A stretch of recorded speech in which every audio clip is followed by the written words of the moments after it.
ఇక కవిత టీఆర్ఎస్ సంచలనం, తండ్రికి వ్యతిరేకంగా కూతురి రాజకీయ పోరు. మరి ఎటు పోతుంది? టీఆర్ఎస్ ఎటు పోతుంది, బీఆర్ఎస్ ఎటు పోతుంది, బీజేపీ ఎటు పోతుంది, కాంగ్రెస్ ఎటు పోతుంది? బీ టీమ్ డిస్కషన్స్ నడుస్తూ ఉంది. స్పెషల్ వార్తనే, ఎవరు రాయకపోవచ్చు. అంచనాలే నిజమయ్యాయి. మేడ్చల్ సభలో తెలంగాణ రాష్ట్ర సేన టీఆర్ఎస్ పార్టీని ప్రకటించిన కవిత, తండ్రి కేసీఆర్ నాయకత్వంపై తీవ్ర విమర్శలు. కవిత పార్టీతో ఎవరికి లాభం, ఎవరికి నష్టం? బీజేపీతో బీఆర్ఎస్ పొత్తు సంకేతాలే కవిత చీలికకు ప్రధాన కారణమా? ముఖ్యమంత్రి రేవంత్ రెడ్డితో కవిత రహస్య ఒప్పందం. రాజకీయ వర్గాల్లో కవిత రేవంత్కు బీ టీమ్ అంటూ చర్చ జరుగుతుంది. నిజంగా బీ టీమా? ఏం జరుగుతుంది చూద్దాం. తెలంగాణ రాజకీయాల్లో ఒక శకం ముగిసి మరో కొత్త అధ్యాయం మొదలైంది. గత కొంతకాలంగా సాగుతున్న ఊహాగానాలకు తెరదించుతూ మాజీ ఎమ్మెల్సీ కల్వకుంట్ల కవిత మేడ్చల్ జిల్లా మునీరాబాద్ వేదికగా శనివారం ఏప్రిల్ 25, 2026 తన కొత్త రాజకీయ పార్టీ తెలంగాణ రాష్ట్ర సేనను అధికారికంగా ప్రకటించారు. ఈ సందర్భంగా ఆమె చేసిన వ్యాఖ్యలు రాష్ట్ర రాజకీయాల్లో ప్రకంపనలు సృష్టిస్తున్నాయి. BRS versus TRS. తెలంగాణ అస్తిత్వం కోసం పుట్టిన తన తండ్రి స్థాపించిన నాటి టీఆర్ఎస్ పేరునే తెలంగాణ రాష్ట్ర సమితి స్థానంలో సేన తెలంగాణ రాష్ట్ర సేన. ఆ కవిత ఎంచుకోవడం వెనుక పెద్ద వ్యూహమే ఉందని తెలుస్తుంది. బీఆర్ఎస్ పార్టీ సిద్ధాంతాలకు తిలోదకాలు ఇచ్చిందని, ముఖ్యంగా తనని ఇబ్బంది పెట్టిన బీజేపీతో ఢిల్లీలో కేటీఆర్, హరీష్ రావు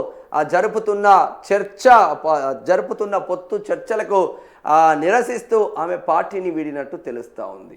ఈమె కాంగ్రెస్తో కుమ్మక్కైందని ఊహాగానాలు వస్తున్నాయి. మరి అది ఎంతవరకు నిజమైంది అన్నది పూర్తి స్థాయిలో చూద్దాం, స్పష్టమవుతుంది. కాంగ్రెస్ కవిత అండర్ గ్రౌండ్ ఒప్పందం. నిజమేనా అండర్ గ్రౌండ్ ఒప్పందం? కవిత కొత్త పార్టీ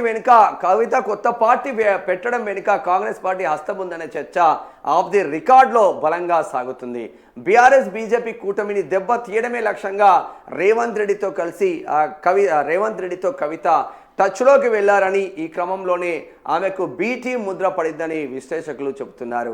లిక్కర్ కేసులో తనను ఏకాకిని చేసిన తన సొంత కుటుంబానికి ఆమె షాక్ ఇవ్వడం రాజకీయ వర్గాలను విస్మయానికి గురి చేస్తుంది.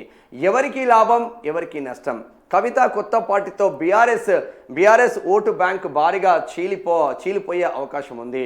ఇది పరోక్షంగా అధికార కాంగ్రెస్ పార్టీకి లాభం చేకూరుస్తుందని భావిస్తున్నారు. మరోవైపు కేసీఆర్ తదుపరి అడుగు ఏంటనేది ఇప్పుడు $1 మిలియన్ ప్రశ్నగా మారింది.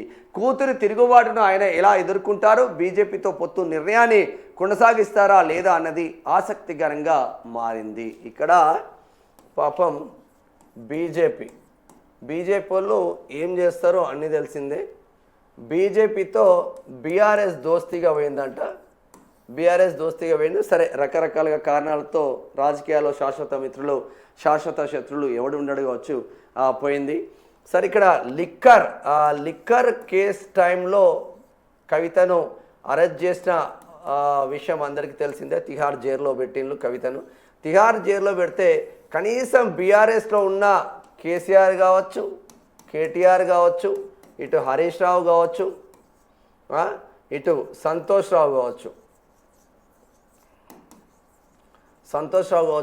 ఒక్కరు కూడా కనీసం కవిత దగ్గరికి వెళ్ళి తిహార్ జైల్లో ఇంత సొంత కూతురు జైల్లో ఉంటే జైలు దగ్గరికి కూడా పోని పరిస్థితి కవితకు బాధేసిన నేపథ్యం అవుతుంటుంది. ఏ కూతురైనా అదే కోరుకుంటుంది, ఏ కొడుకైనా అదే కోరుకుంటుంది.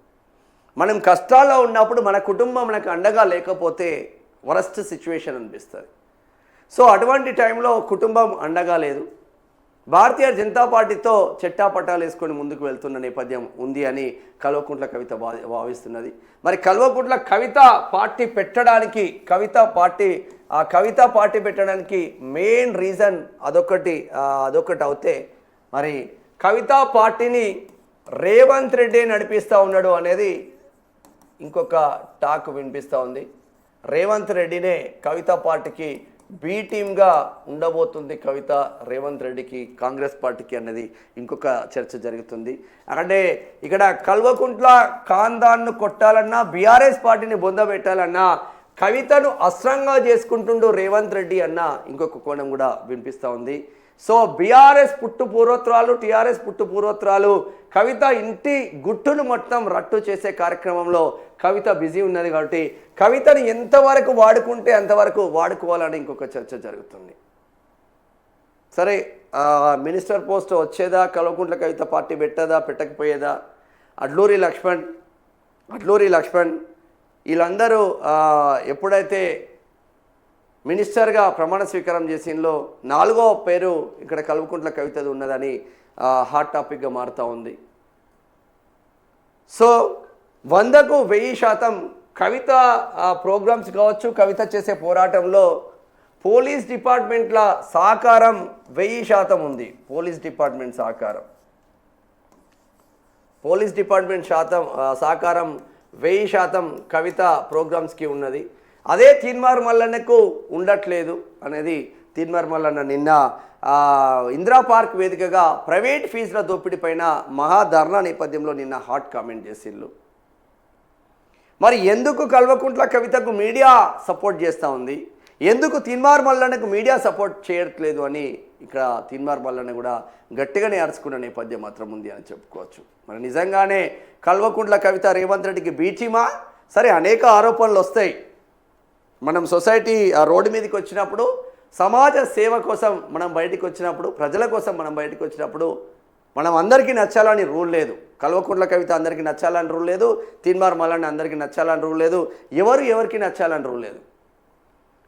ఎవరికి బీ టీము, ఎందుకు ఇంత పెద్ద ఎత్తున కేసీఆర్ పైనే మా నాన్న దేవుడు చుట్టూ దయ్యాలు ఉన్నాయని చెప్పిన కల్వకుంట్ల కవిత ఎందుకు డైరెక్ట్ దేవుడి పైనే ఉన్న అటాక్ చేసింది?